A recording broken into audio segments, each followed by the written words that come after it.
Halo guys, kembali lagi bersama aku Lutfi Rahma Maulida. Nah, pada video kali ini aku akan membahas mengenai create view dan edit files. Nah, pada video kali ini akan aku bagi pembahasannya menjadi 6 bagian. Yang pertama ada stdin, stdout, dan stdr. Lalu yang kedua ada pengenalan theme. Dan yang ketiga ada konfigurasi boot order. Lalu yang keempat ada edit file dengan theme. Yang kelima ada perintah more dan less. Dan yang terakhir ada perintah head tail. Nah, pada pembahasan pertama ada yang namanya stdin, stdout, dan stdr. Nah, apa sih itu stdin, stdout, dan stdr? Nah, jadi stdin itu merupakan singkatan dari standar input. Nah, jadi seperti kita melakukan perintah-perintah dasar, seperti perintah ls, mv, ataupun cd. Nah, ketika kita melakukan stdin atau input, pasti akan menampilkan output atau stdr. Nah, stdout sendiri itu singkatan dari standar output. Jadi ketika kita stdin atau memberikan perintah, maka akan diproses oleh Linux, lalu akan ditampilkan. Ataupun karena kesalahan pada perintahnya, maka akan menampilkan output error. Nah, stdr ini merupakan standar error. Jadi ketika kita melakukan sebuah input atau stdin, maka akan diproses lalu bisa melakukan kedua output ini, tergantung dari apakah benar perintahnya. Jika salah, jika benar maka akan menampilkan output stdout, jika salah maka akan menampilkan output stdr. Nah, langsung kita praktekkan saja. Nah, jadi di sini saya sudah masuk ke Debian dan juga terminal. Di sini saya akan ketikkan ls. Nah, di sini bisa terlihat bahwa ls ini merupakan sebuah input atau stdin, dan ini merupakan sebuah output atau stdout. Nah, lalu saya akan coba membuat sebuah files, yaitu file. Lalu di sini saya akan coba memasuki file di task. Nah, bisa dilihat di sini bahwa outputnya adalah error. Kenapa bisa error? Karena saya salah memasukkan sebuah input atau stdin-nya. Jadi di sini akan menampilkan sebuah stder karena perintah yang saya lakukan adalah perintah yang salah. Nah, selain itu di sini saya juga akan memberitahu bagaimana caranya menampilkan output ini pada sebuah file. Nah, di sini saya akan coba ketikkan ls. Nah, ini merupakan sebuah output dari perintah ls. Nah, jadi saya akan masukkan perintah ini ke dalam sebuah file. Di sini saya akan ketikkan ls lebih dari show.txt. Nah, meskipun saya belum membuat filenya, tetapi saya akan mencoba mengetikkan ls. Nah, di sini bisa terlihat bahwa file show.txt sudah ada. Lalu saya akan mencoba melihat apakah outputnya bisa ditampilkan dalam file show.txt atau tidak. Untuk menampilkan sebuah isi dari file, kita bisa menggunakan perintah cat. Jadi di sini saya akan mengetikkan cat show.txt. Nah, bisa terlihat di sini ini merupakan sebuah output yang ini sudah berada pada dalam file show.txt. Di sini saya akan mencoba membuat sebuah direktori dengan perintah mkdir. Ini saya akan menamainya dengan test12. Nah, lalu saya akan membuat sebuah file dalam direktori test12 ini. Kita bisa ketikkan torch test12 slice, lalu di sini saya akan menamai filenya dengan nama isi test.txt. Kalau enter. Nah, lalu saya akan mengetikkan ls test12. Lalu ini menampilkan sebuah file, yaitu file isi test.txt yang sudah saya buat tadi. Nah, di sini saya akan membuat output ini tersimpan pada file show.txt. Caranya kita bisa ketikkan ls test12 slice lebih dari show.txt. Lalu kita bisa menggunakan catshow.txt untuk melihat tampilannya. Ini sudah bisa kalian lihat bahwa output dari ini sudah tertampil dalam file catshow.txt. Nah, bagaimana sih caranya kita menampilkan output ini juga dalam file show.txt ini? Karena di sini hanya menampilkan satu output saja, yaitu isi test.txt. Nah, caranya kita bisa menggunakan tanda lebih darinya itu 2 kali. Jadi seperti ini. Jadi di sini saya mengulang perintahnya dengan mengetikkan ls lebih dari show.txt, lalu cat.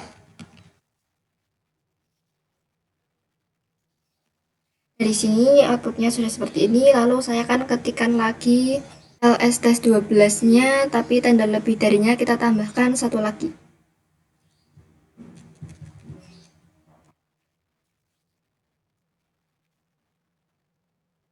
Lalu enter. Lalu di sini akan ketikkan juga cat show.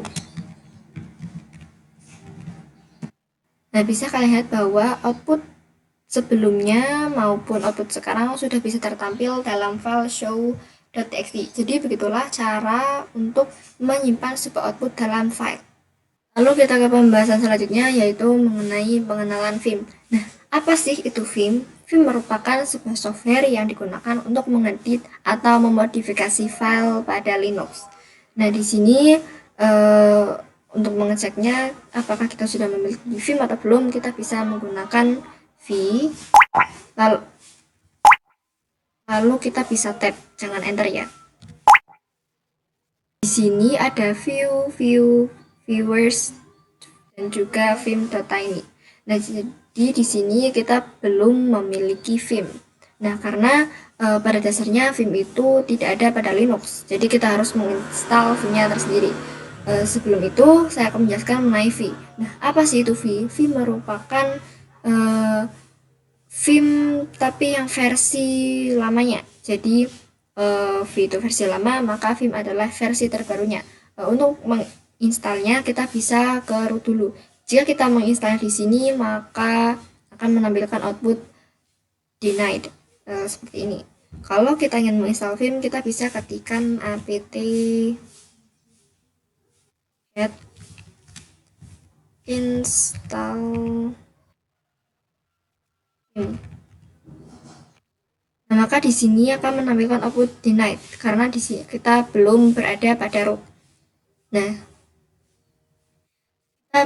untuk masuk ke root kita bisa ketikkan su, lalu masukkan password, lalu ketikkan cd/root. Jadi kita bisa ketikkan perintah yang tadi, yaitu apt get install Vim. Nah, di sini kita bisa klik ya. Sekarang di sini meminta persetujuan apakah kita akan melanjut penginstalan Vimnya atau tidak. Nah, kita akan melanjutkannya, kita bisa ketikkan yes. Nah, di sini dia meminta kita untuk memasukkan drive-nya. Jadi untuk memasukkannya kita bisa ke kita bisa meminimize ini terlebih dahulu. Lalu kita bisa menyalakan tombol kaset atau tombol lingkaran ini. Tapi karena ini mati, kita bisa menyalakannya dengan cara kita klik kanan. Nah, lalu di sini kita bisa memasukkan file Debian-nya yang sama seperti saat kita menginstal Debian ini. Kita bisa klik di sini. Nah, lalu sudah nyala, kita bisa full screen lagi. Lalu di sini kita bisa enter. Nah, lalu dia akan melanjutkan penginstalannya. Lalu di sini proses penginstalannya sudah selesai. Kita bisa kembali ke home. Nah, sudah kembali, kita bisa cek apakah Vimnya sudah ada atau belum. Ketikkan V lalu tab. Nah, jadi begitulah penginstalan Vim. Lalu kita ke pembahasan selanjutnya mengenai konfigurasi boot order. Nah, ketika kalian sudah menginstal Vim lalu men-shutdown virtual mesinnya, maka ketika di running kembali, tampilannya akan seperti ini. Sebentar ya. Tampilannya akan seperti ini ya. Hal itu dikarenakan karena kita memilih DVD atau CD untuk menginstal Vim, karena seluruh proses instalasi Vim berada pada DVD yang sudah kita pilih. Ketika kita sudah mengaktifkan kembali DVD pada Debian server kita, jadi ketika kita matikan dan start ulang akan melakukan instalasi ulang. Jadi untuk konfigurasinya kalian bisa pergi ke setting pada Debian server, lalu kalian pilih sistem. Nah, bisa dilihat di sini bahwa harddisknya itu berada pada urutan ketiga. Jadi ketika kita merunning virtual machine, dia akan menjalankan DVD terlebih dahulu.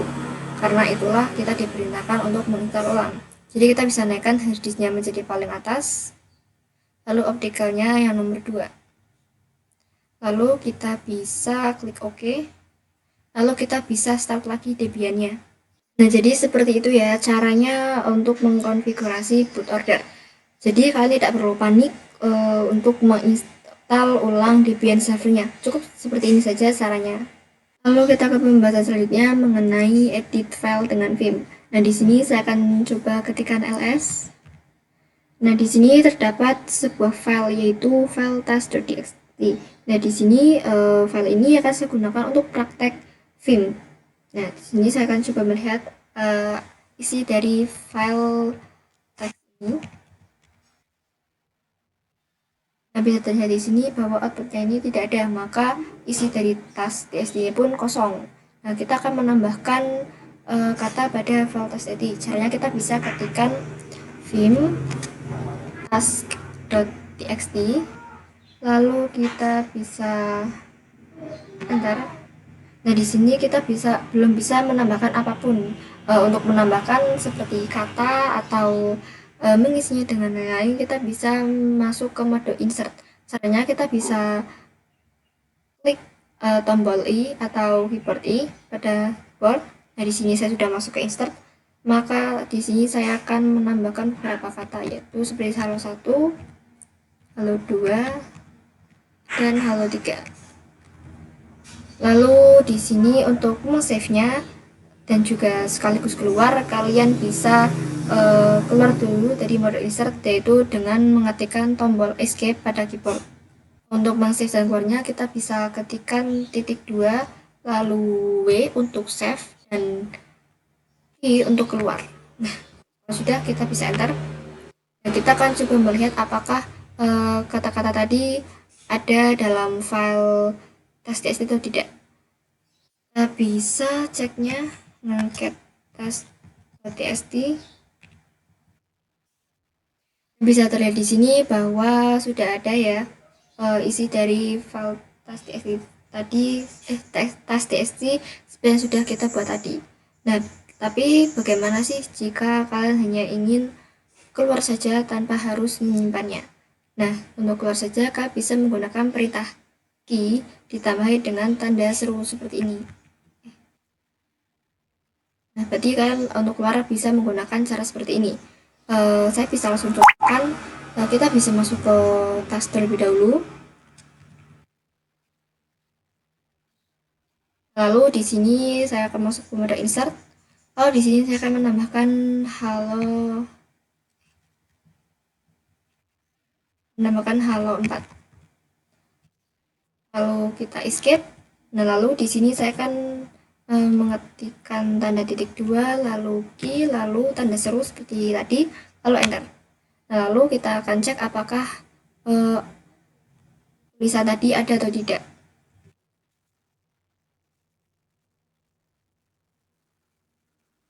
Nah, bisa dilihat di sini bahwa benar ya, kita tidak menyimpannya, kita hanya keluar. Jadi tulisan halo 4 tadi tidak ada. Bisa kita simpulkan bahwa jika kita ingin save, kita bisa ketik yang W dan W saja.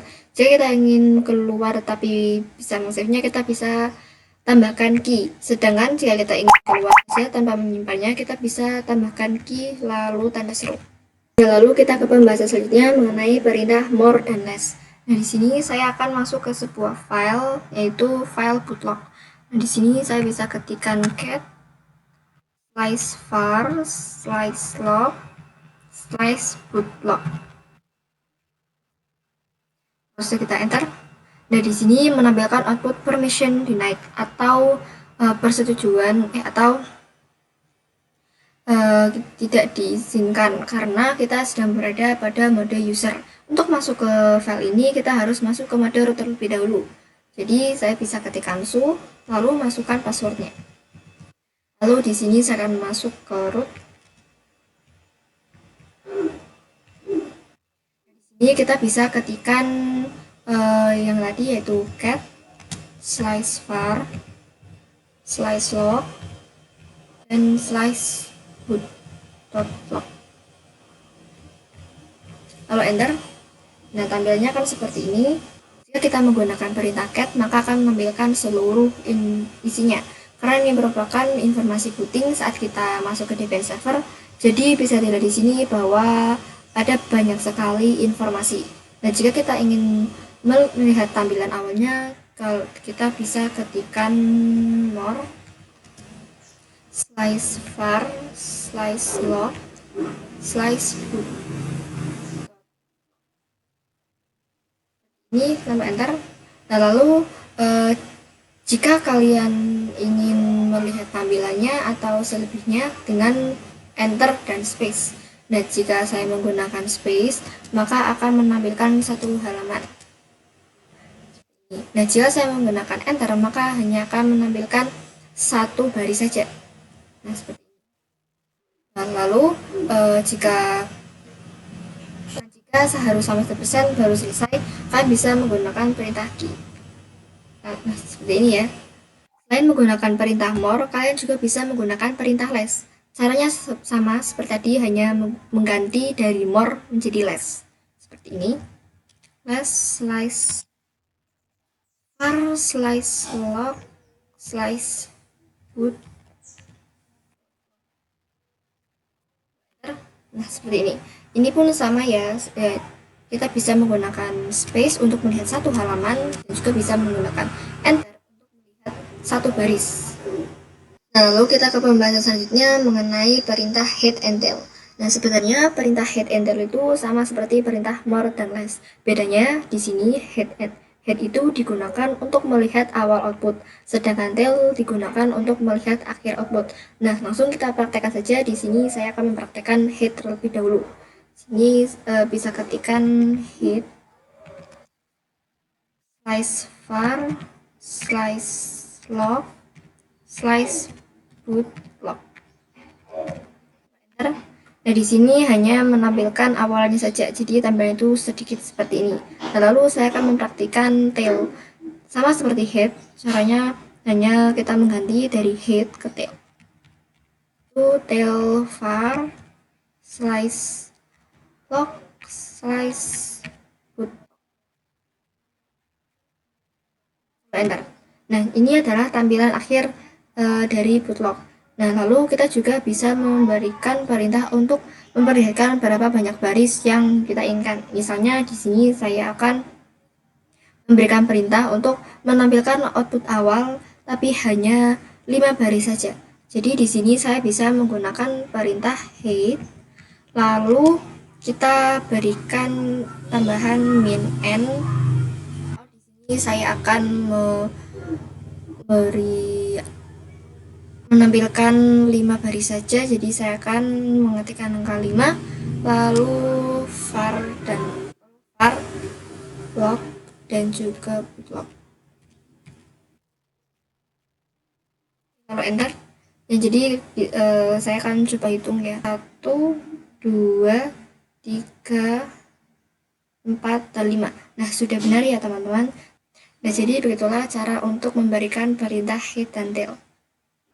Jadi itulah pembahasan kita pada video kali ini. Jangan lupa like, comment, dan subscribe ya. Bye!